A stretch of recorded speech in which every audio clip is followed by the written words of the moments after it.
Good day to anyone who's listening to this. Today I'm going to be discussing the lifespan approach in personality psychology, specifically Erik Erikson's identity theory. First, who is Erik Erikson? I-discuss ko muna po yung overview ng buhay niya, pati po yung pagkapanganak niya. Babasahin ko na lang po muna. Erik Erikson is best known for his famous theory of psychosocial development and the concept of identity crisis. His theories mark an important shift in thinking on personality. Instead of focusing simply on childhood events, his psychosocial theory looks at how social influences contribute to our personalities throughout our lifespans. Kaya nga po lifespan approach dahil naniniwala si Erik Erickson na ang social influences po ay nakaka-apekto sa personality natin throughout our lifespans. And ito po yung pagkapanganak ni Erik Erickson. Erik Erickson was born on June 15, 1902 in Frankfurt, Germany. His young Jewish mother, Carla Abrahamsen, raised Erik herself for a time before marrying a physician, Dr. Theodor Homburger. Yes, yun po yung apelyido niya. The fact that Homburger was not his biological father was concealed from Erickson for many years. When he did finally learn the truth, Erickson was left with a feeling of confusion about who he really was. Kaya nga po hindi po surprising na naging interested po siya sa concept ng identity dahil nung bata pa po siya nagkaroon siya ng biological identity crisis dahil hindi niya po alam kung sino yung totoong magulang niya. Ito po yung excerpt sa New York Times nung obituary ni Erik Erickson noong 1994. The common story was that his mother and father had separated before his birth. But the closely guarded fact was that he was his mother's child from an extramarital union.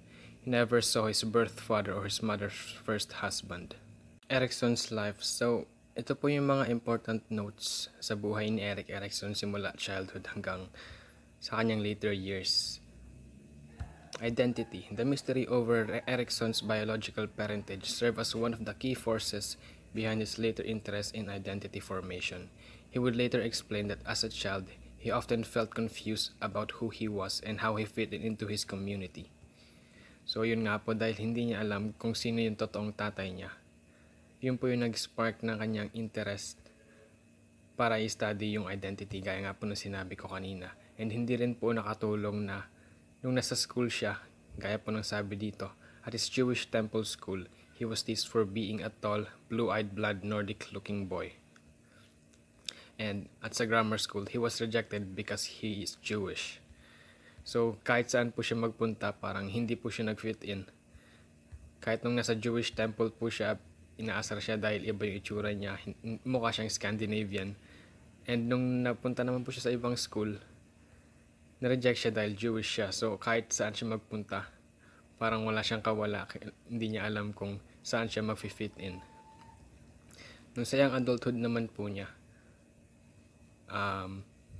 he never received a formal degree in medicine or psychology. Dito naman po sa young adulthood niya, Erikson never received a formal degree in medicine or psychology. While studying at the Das Humanistic Gymnasium, he was primarily interested in subjects such as history, Latin, and art. His stepfather, si Dr. Hamburger po, sabi po kanina, wanted him to go to medical school, but Erikson instead did a brief stint in art school. He soon dropped out and spent time wandering Europe with his friend and contemplating his identity. Yung last sentence po dito sa young adulthood, wandering Europe with his friends and contemplating his identity. Parang nakaka-relate po tayo dun yung, siguro nakapanood na po natin yun once, yung ganong klaseng story nakapagbasa na po tayo ng ganong story. Yung kailangan pong mag-wonder ka kung saan-saan para mahanap mo kung sino ka talaga or kung sino talaga yung mga totoong kaibigan mo. And dito naman po sa teaching niya, ang common theme po is despite him not having a formal degree in psychology or in medicine, ini-invite pa rin po siya mag-teach sa kung saan-saang universities or schools. And he was even friends with Anna Freud. Si Anna Freud po, as we know, is Sigmund Freud's daughter. In his later years, he ended up teaching in Harvard and University of California at Berkeley, Yale, San Francisco Psychoanalytic Institute, Austin Riggs Center, and the Center for Advanced Studies of the Behavioral Sciences. And nakapag-publish din po siya ng multiple books gaya ng Childhood and Society, The Life Cycle Completed, and yung book niya po na Gandhi's Truth was awarded a Pulitzer Prize in the National Book Award, which in terms of literature po is a prestigious award. Next po is yung Psychosocial Theory of Development, pero i-skip po muna natin to para i-discuss yung Identity Theory of Development, dahil ito po yung foundation para maintindihan po natin na mas maayos yung psychosocial development ni Erik Erikson.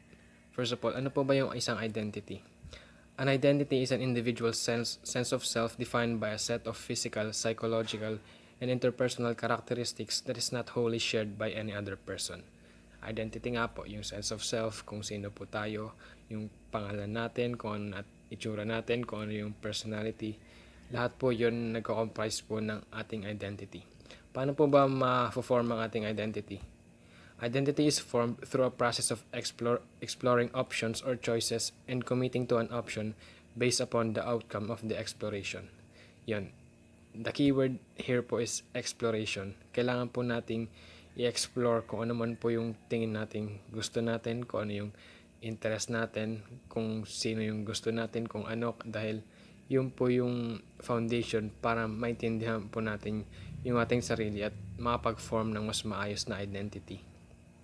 Kapag hindi po natin na-establish yung strong na identity, maaari pong mag-result sa identity confusion, gaya nga po na nangyari kay Erik Erickson. Hindi niya alam kung sino yung magulang niya, hindi niya alam kung sino yung tatay niya, kaya nalito po siya sa kanyang identity. Those experiencing identity confusion do not have a clear sense of who they are.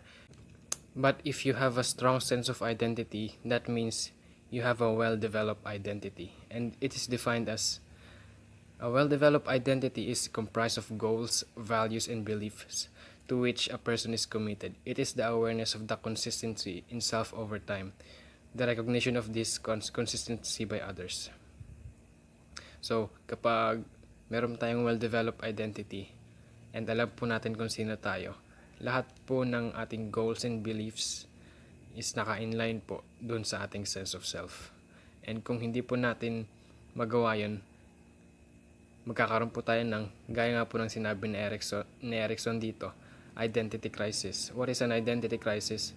It is an identity crisis, it is a time of intensive analysis and exploration of different ways of looking oneself.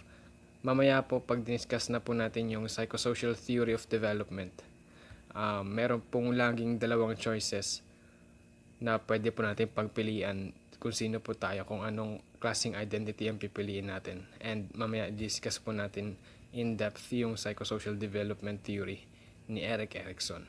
So ngayon natapos na po natin i-discuss yung identity development theory at kung ano yung isang sense of identity, pwede na po natin i-discuss yung psychosocial theory of development. Erikson took Freud's psychosexual theory and modified it as psychosocial theory. Erikson's psychosocial development theory emphasizes the social nature of our development rather than its sexual nature. So, yun nga po, parang minodify niya po yung theory ni Sigmund Freud na psychosocial theory na nagalas lang throughout our childhood. Kasi ang paniniwala ni Erik Erikson, mas nakaka-influence siya yung social nature ng ating environment sa ating personality rather than just the sexual nature.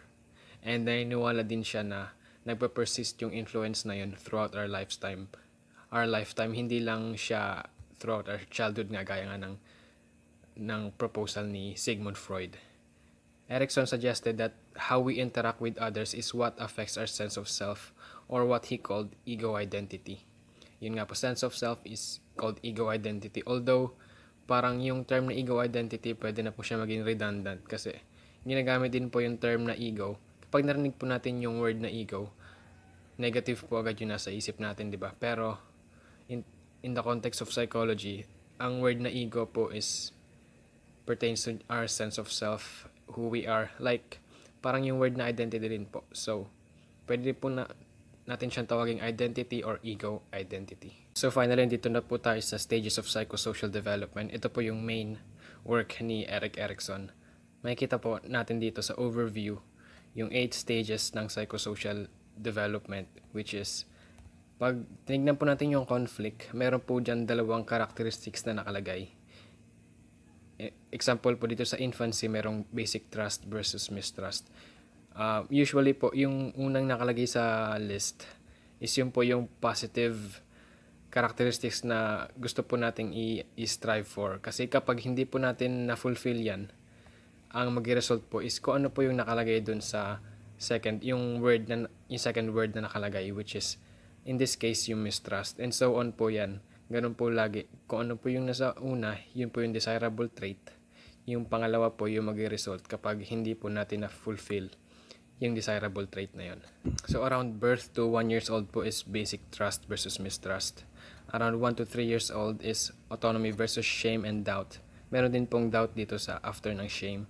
Around 3 to 6 years old is initiative versus guilt. Around 6 to 12 is industry versus inferiority. Around 12 to 19 is identity versus role confusion. Around 20 to 25 is intimacy versus isolation. Around 26 to 64 years old is generativity versus stagnation. And around 65 to death is integrity versus despair. I-define na po natin isa-isa yung bawat stage. Dito po tayo sa basic trust versus mistrust. Around birth to 1 year old. Trust is the basis of our development during infancy, from birth to 12 months. Therefore, the primary task of this stage is trust versus mistrust. May develop po yung trust nung infant sa kanyang caregiver kapag responsive po yung caregiver, meaning kapag binibigay niya po on time and efficiently yung needs ng baby. In contrast po sa mga unresponsive caregivers, kapag unresponsive po yung caregiver, madedevelop po yung anxiety, fear, and mistrust ng baby. Kaya hindi po ma-fulfill yung goal ng stage na to. Next is autonomy versus shame and doubt. Dito po sa stage na to, yung mga toddlers po is goal nilang magkaroon ng autonomy sa kanilang mga decisions. Kumbaga, may mga time po na sila na po na-decide kung ano yung gusto nilang suotin, ganyan-ganyan.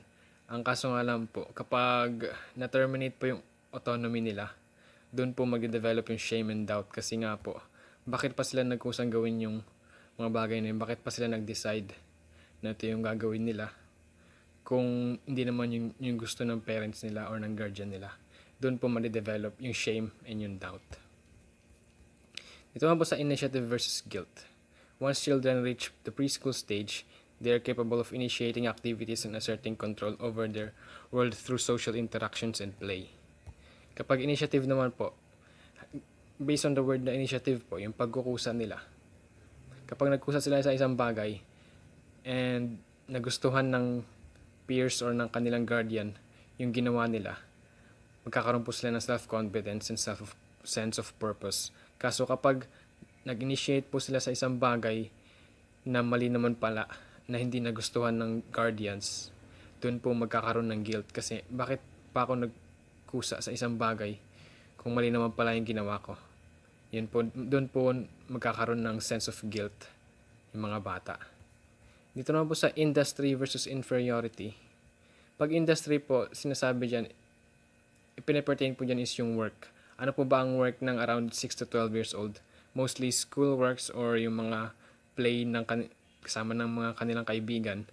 Kapag hindi po sila confident sa kanilang work, halimbawa school work or yung games nila, yung kakayahan nilang maglaro ng games, mag-develop po sila ng sense of inferiority. Pag inferiority nga po, ang feeling nila is less sila sa kanilang peers or hindi sila sapat na makisama sa kanilang mga peers dahil nga po sa kanilang sense of inferiority.